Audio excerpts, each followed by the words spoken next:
চিরদিন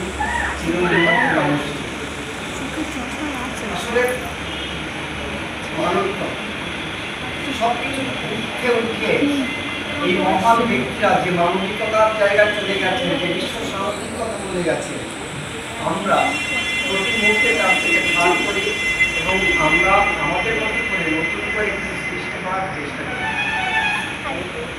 আমি যখন একটা রবীন্দ্রনাথের কোনো গল্প নিয়ে কাজ করতে যাই, তখন তার সৃষ্টি যে চরিত্রগুলো, সেই চরিত্রগুলোর সাথে আমি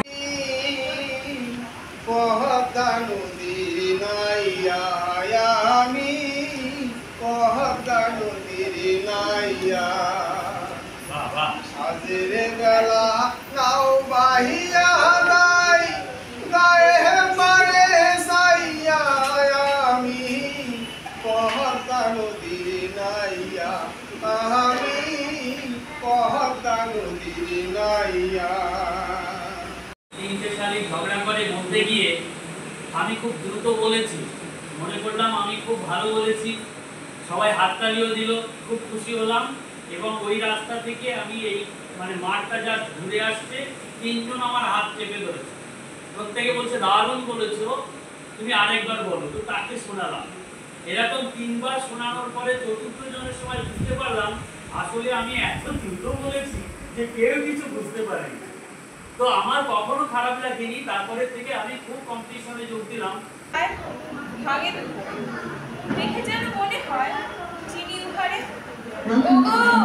তুমি কোথা যাও কোন বিদেশে, বাড়ি ফিরাও তরি ভুলেতে এসে।